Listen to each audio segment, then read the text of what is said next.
ശശി തരൂർ തന്നെയാണ്, ഡോക്ടർ ശശി തരൂർ തന്നെയാണ് വീണ്ടും താരം. അദ്ദേഹത്തെ മാറ്റുവാൻ കോൺഗ്രസിനൊരു അവസരം കിട്ടി. പക്ഷേ അവസരം കോൺഗ്രസ് പ്രയോഗിച്ചില്ല. അദ്ദേഹത്തിന് തുടരും.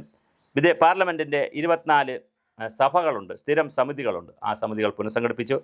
വേണമെങ്കിൽ അതിനകത്ത് വിദേശകാര്യ സ്ഥിരം സമിതിയുടെ അധ്യക്ഷൻ ശശി തരൂർ അടക്കം എല്ലാ കമ്മിറ്റിയുടെ തലവന്മാർ തുടരും എന്നുള്ളതാണ്. ഓപ്പറേഷൻ സിന്ദൂറൊക്കെ വന്ന് അടക്കമുള്ള വിഷയങ്ങളിൽ കോൺഗ്രസ് നിലപാടുന്ന വ്യത്യസ്തമായ ഒരു സമീപനമാണ് ശശി തരൂർ എടുത്തതെങ്കിലും വീണ്ടും അദ്ദേഹത്തെ തന്നെ കോൺഗ്രസ് നോമിനേറ്റ് ചെയ്തിരിക്കുകയാണ്. അപ്പോൾ ഇത് പ്രതിപക്ഷത്തിനും കൂടി, ഈ പഞ്ചായത്തിലൊക്കെ അങ്ങനെയാണ്, കോർപ്പറേഷനിലൊക്കെ അങ്ങനെയാണ്. ഈ ആരോഗ്യ സമിതി, വിദ്യാഭ്യാസ സമിതി, വികസന സമിതി, ഇങ്ങനെ പല ക്ഷേമകാര്യ സമിതി, ഇന്നൊക്കെ പല സമിതികളുണ്ട്.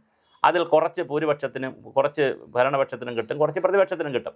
അങ്ങനെ നോക്കുമ്പോൾ പാർലമെൻറ്റിൻ്റെ വിവിധ സഭകൾ, 24ഓളം സഭകളുണ്ട്, സമിതികളുണ്ട്. വിദേശകാര്യ സമിതി, ശിശുക്ഷേമ സമിതി എന്നൊക്കെ പറഞ്ഞ് ഒരുപാട് സംവിധാനങ്ങളുണ്ട്. അതിൽ വിദേശകാര്യ സമിതിയുടെ ചെയർമാനായി വീണ്ടും, തലവനായി വീണ്ടും ശശി തരൂരിനെ തന്നെ കോൺഗ്രസ് കൊടുത്തിരിക്കുകയാണ്.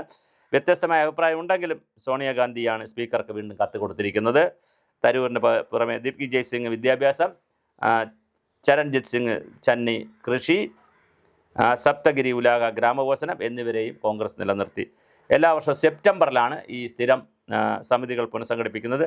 ബിസിനസ് സൗഹൃദ അന്തരീക്ഷം മെച്ചപ്പെടുത്തുവാൻ ജനവിശ്വാസ ഭേദഗതി ബില്ലും പാപ്പരത്ത നിയമ ഭേദഗതി ബിൽ എന്നിവ പരിഗണിക്കാനായി പാർലമെൻറ്റിൻ്റെ 2 സെലക്ട് കമ്മിറ്റികളും രൂപീകരിച്ചിട്ടുണ്ട്. അപ്പോൾ പാർലമെൻറ്റിൻ്റെ 2 സെലക്ട് കമ്മിറ്റികൾ വരുന്നു.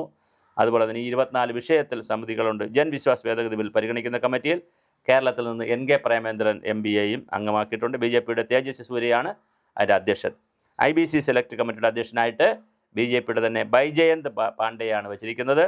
അതേസമയം ഗുരുതര കുറ്റകൃത്യങ്ങളുടെ പേരിൽ പ്രധാനമന്ത്രി, മുഖ്യമന്ത്രി, മന്ത്രിമാർ എന്നിവർക്ക് സ്ഥാനം നഷ്ടമാകുന്ന വ്യവസ്ഥ ചെയ്യുന്ന 3 ബില്ലുകൾ പരിഗണിക്കേണ്ട സമിതി ഇതുവരെ രൂപീകരിച്ചിട്ടില്ല. ആ സമിതി രൂപീകരിക്കണം. അപ്പോൾ വ്യത്യസ്തമായ സമിതികളൊക്കെ രൂപീകരിച്ചിട്ടുണ്ട്. അതിൽ കോൺഗ്രസിൻ്റെ അധ്യക്ഷ സ്ഥാനത്ത്, കോൺഗ്രസ് കൊടുക്കുന്ന ആളുകളുടെ അധ്യക്ഷ സ്ഥാനത്തേക്ക് ശശി തരൂരിൻ്റെ പേര് തന്നെ വീണ്ടും വിദേശകാര്യ സ്ഥിരം സമിതിയിലേക്ക് ഈ വർഷം വീണ്ടും പേര് കൊടുത്തിരിക്കുകയാണ്. കഴിഞ്ഞ വർഷങ്ങളിലും ശശി തരൂരിൻ്റെ പേര് തന്നെയാണ് കൊടുത്തിരുന്ന കോൺഗ്രസ്. ഒരു മാറ്റം വരുത്തിയിട്ടില്ല. അപ്പോൾ തീർച്ചയായിട്ടും ശശി തരൂർ കോൺഗ്രസ് ബന്ധം വീണ്ടും ഒന്നുകൂടി ഊട്ടി ഉറയ്ക്കാനാണ് സാധ്യത. സോണിയാഗാന്ധി ഇങ്ങനെ ചെയ്തിരിക്കുന്നത് കൊണ്ട് തന്നെ ശശി തരൂർ മോഡി സ്തുതിയൊക്കെ പറയുന്നുണ്ടെങ്കിലും ഞാൻ വീണ്ടും കോൺഗ്രസിൽ തന്നെ എന്ന് ഉറച്ച് ശശി തരൂരും പ്രഖ്യാപിക്കുന്നു. ശശി തരൂർ ഇവിടെ തന്നെ ഉണ്ട്, അദ്ദേഹം എങ്ങും പോയിട്ടില്ല എന്ന് കോൺഗ്രസും പ്രഖ്യാപിക്കുന്നു. എന്തായാലും കേരളത്തിലെ മാധ്യമങ്ങളും മീഡിയകളും സോഷ്യൽ മീഡിയയും നമ്മളെ ആളുകളും എല്ലാവരും കൂടി ശശി തരൂരിനെ മോഡിയുടെ കീഴിൽ വൈസ് പ്രസിഡൻറ്റും ഇന്ത്യൻ വൈസ് പ്രസിഡൻറ്റും വിദേശകാര്യ സംവിധാനവും എല്ലാം മോഡിക്ക് പിന്നെ ശശി തരൂരിന് കൊടുക്കാൻ തീരുമാനിക്കുമ്പോഴും അതൊന്നും വേണ്ട എന്നുള്ള ഒരു കൺസെപ്റ്റിൽ ഞാൻ BJPയുടെ മോദിയെ സ്തുതിക്കുകയും ചെയ്യും, കോൺഗ്രസിൽ നിൽക്കുകയും ചെയ്യും എന്ന് പറയുന്ന കാഴ്ചപ്പാടിലാണ് അദ്ദേഹം. ഒരു കാലിവിടെയും ശരീരം ഇവിടെയും മനസ്സംഗം എന്നുള്ള ഒരു രീതിയിലാണ് ശശി തരൂർ പോകുന്നത്.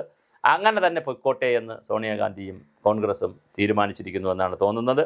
എന്തായാലും വിദേശകാര്യ സ്ഥിരം സമിതിയുടെ അധ്യക്ഷനായി ശശി തരൂർ വീണ്ടും 1 വർഷം കൂടി തുടരും.